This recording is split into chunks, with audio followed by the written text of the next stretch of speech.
Kashi part 44.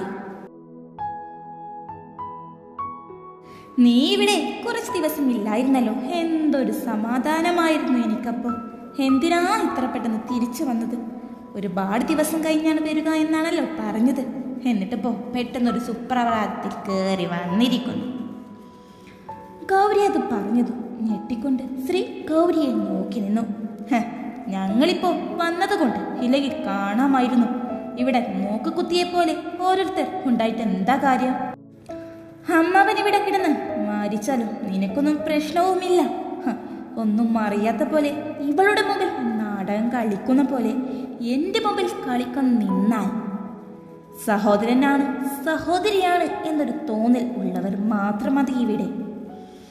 ഗൗരവത്തിൽ ആരെയും നോക്കാതെ അത് പറഞ്ഞു കാശിനാഥൻ അകത്തേക്ക് വന്നു. ശ്രീ, കഞ്ഞിയെല്ലാം പാത്രത്തിൽ ആക്കി വെക്ക്. അതുകൊണ്ട് ഹോസ്പിറ്റലിൽ പോകണം. അമ്മാവൻ്റെ കുറച്ച് ഡ്രസ്സും എടുത്തു വെക്ക്, കൂടെ അമ്മയുടെയും. ഞാനൊന്ന് ഫ്രഷായി ഹോസ്പിറ്റലിൽ പോകും. ആരവ് ഇങ്ങോട്ട് വന്നോളൂ. കാശിനാഥൻ ഗൗരവത്തിൽ പറഞ്ഞുകൊണ്ട് കാശി മുകളിലേക്ക് കയറി. കാശേഷൻ അവൻ്റെ പെരുമാറ്റമെല്ലാം നോക്കി ഉച്ചത്തോടെ നിന്നു. ശ്രീ ഒന്നും മിണ്ടാതെ അടുക്കളയിലേക്ക് പോകുമ്പോൾ ഗൗരി പേടിയോടെ നോക്കി നിന്നു. ദേവി, ശ്രീക്ക് ഒന്നും സംഭവിക്കില്ലേ? കുറച്ച് കുടിച്ചേ ഉള്ളൂ എന്നല്ലാതെ പറഞ്ഞത്. ഇപ്പോൾ എന്താ ചെയ്യുക?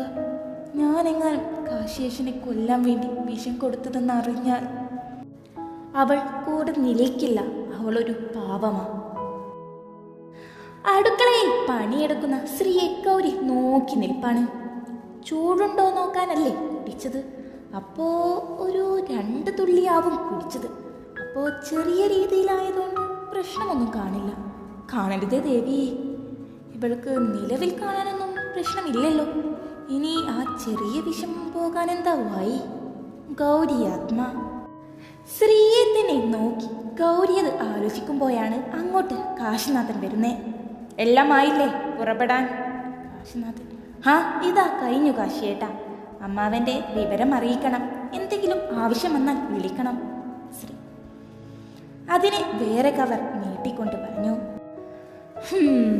കാശിനാഥൻ പുറത്തേക്ക് ഇറങ്ങുന്നത് വരെ ശ്രീ അവൻ്റെ കൂടെ പോയി. ശ്രീ, ഗൗരിക്ക് ഒരു കൂട്ടാവാൻ വേണ്ടിയാണ്. ഹോസ്പിറ്റൽ അവരെല്ലാം ഉള്ളത് കൊണ്ടുമാണ് നിന്നോട് ഇവിടെ നിൽക്കാൻ പറഞ്ഞത്. നീ രാത്രി കിടക്കുമ്പോൾ വാതിൽ ലോക്ക് ചെയ്തിട്ട് കിടന്നാൽ മതി.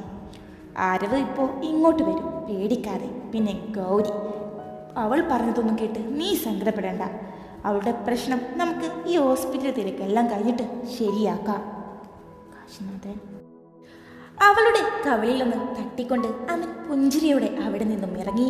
അവൻ പോകുന്നതും ആരവ് വരുന്നതും ഒപ്പമായിരുന്നു. നീ ഇത്ര പെട്ടെന്ന് വന്നോ? ശ്രീ: എവിടെ എൻ്റെ ആ കാശിയേഷൻ ചേട്ടൻ? അവൻ്റെ സ്നേഹം ഞാനൊന്ന് കാണട്ടെ. അമ്മാവനൊന്ന് വെയ്യ എന്ന് പറഞ്ഞപ്പോൾ എന്തൊക്കെയായിരുന്നു ഇവിടെ? ആരവ് അവൻ ദേഷ്യത്തിൽ അകത്തേക്ക് കയറിക്കൊണ്ട് ഉറക്കെ ചോദിച്ചു. ആരവ്, ഇപ്പോൾ ഒന്നും വേണ്ട. ഇപ്പോൾ ഞങ്ങൾ തമ്മിൽ ഒരു പ്രശ്നം കഴിഞ്ഞതാ. നീ ഇപ്പോൾ എന്ത് പറഞ്ഞു പോയാലും ഗൗരി അവനെ സപ്പോർട്ട് ചെയ്യാൻ അവിടെയുണ്ട്. ശ്രീ അവനെ തടഞ്ഞുകൊണ്ട് പറഞ്ഞു.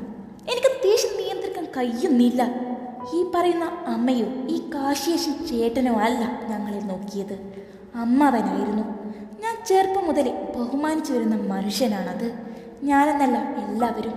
ഇപ്പോൾ കയറി വന്ന അവനൊരു വിഷമാണ്. കാര്യം എൻ്റെ കൂടെ പിറപ്പാണെങ്കിലും. പക്ഷേ അവനെ ഇവിടെ അധിക ദിവസം ഞങ്ങൾ ആരും താമസിപ്പിക്കില്ല. അവൻ്റെ സ്വഭാവം ഞങ്ങൾക്ക് എല്ലാവർക്കും മനസ്സിലായി. ഏത് സഹോദരനാണെങ്കിലും ശരി, ഇതാണ് സ്വഭാവമെങ്കിലും പോകണം. ഞാൻ എൻ്റെ കാശിനാഥനേട്ടൻ്റെ പോലെയല്ല. അദ്ദേഹത്തിന് ഇപ്പോഴും സഹോദരനാണല്ലോ എന്നൊരു നോവുള്ളിലുണ്ട്. അതാണ് ഇവനെ കൊല്ലാനുള്ള ദേഷ്യം ഉണ്ടായിട്ടും എല്ലാം ക്ഷമിക്കുന്നതും ഞങ്ങൾ തടയുന്നതും. പക്ഷേ ഞാൻ അങ്ങനെയല്ല. എനിക്ക് വേണ്ടത് തോന്നിയത് വേണ്ടത് തന്നെയാണ്. ആരവ് ദേഷ്യത്തിൽ നിന്നും പറയുമ്പോൾ ശ്രീ എന്ത് പറയുമെന്നറിയാതെ അവൻ്റെ തോളിൽ തട്ടി സമാധാനപ്പെടുത്തി.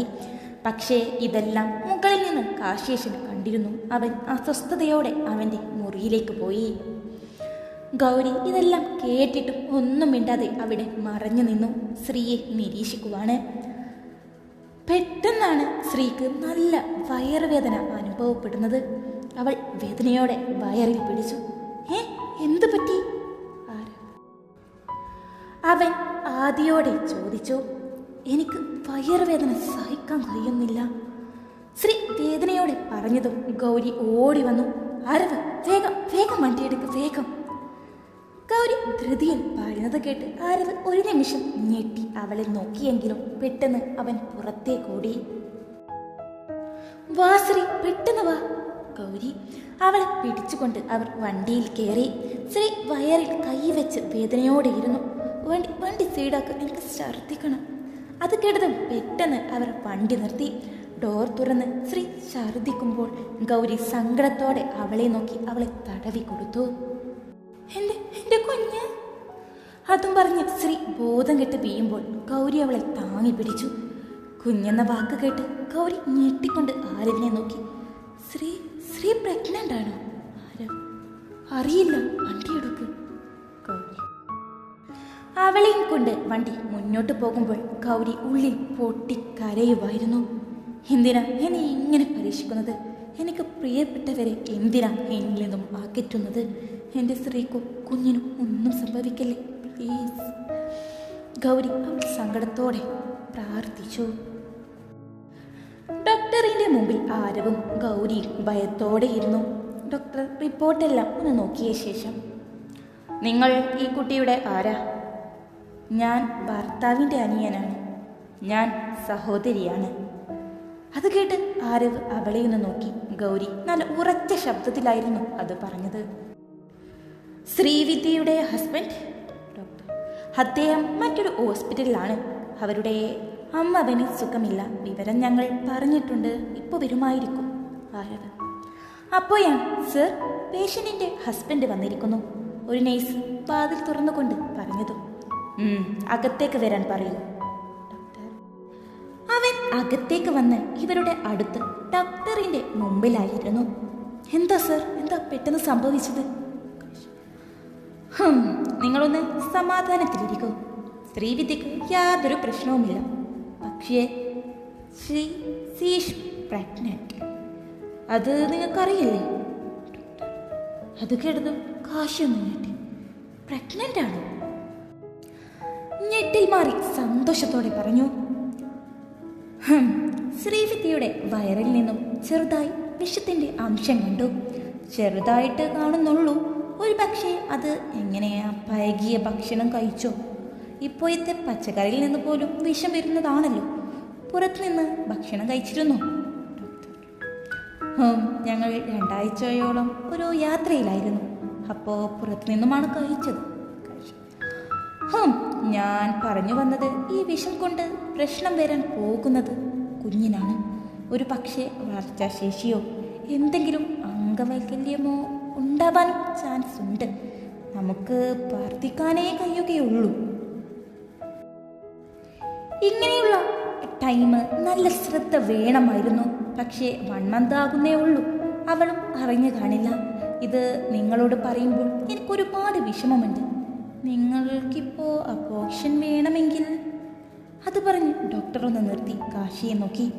അവരാണെങ്കിൽ ഞെട്ടിയിരിപ്പാണ്. ഡോക്ടർ, എൻ്റെ കുഞ്ഞ് എങ്ങനെയാണെങ്കിലും സ്വീകരിക്കാൻ ഞാൻ തയ്യാറാണ്.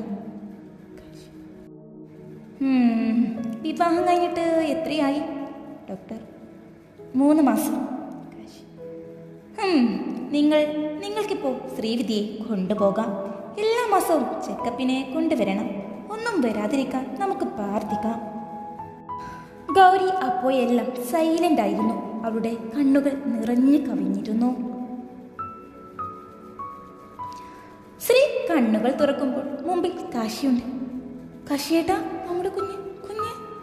അവൾ വയറിൽ തൊട്ട് ഭയത്തോടെ നോക്കിക്കൊണ്ട് ചോദിച്ചു. നമ്മുടെ കുഞ്ഞിന് ഒന്നും സംഭവിച്ചിട്ടില്ല. നല്ല സ്ട്രോങ് ആയി ഇവിടെ തന്നെയുണ്ട്. അതിൻ്റെ ഭാഗമായി വന്ന ഒരു ഛർദിയ, അത്രേ ഉള്ളൂ. ഞാൻ പേടിച്ചു പോയി.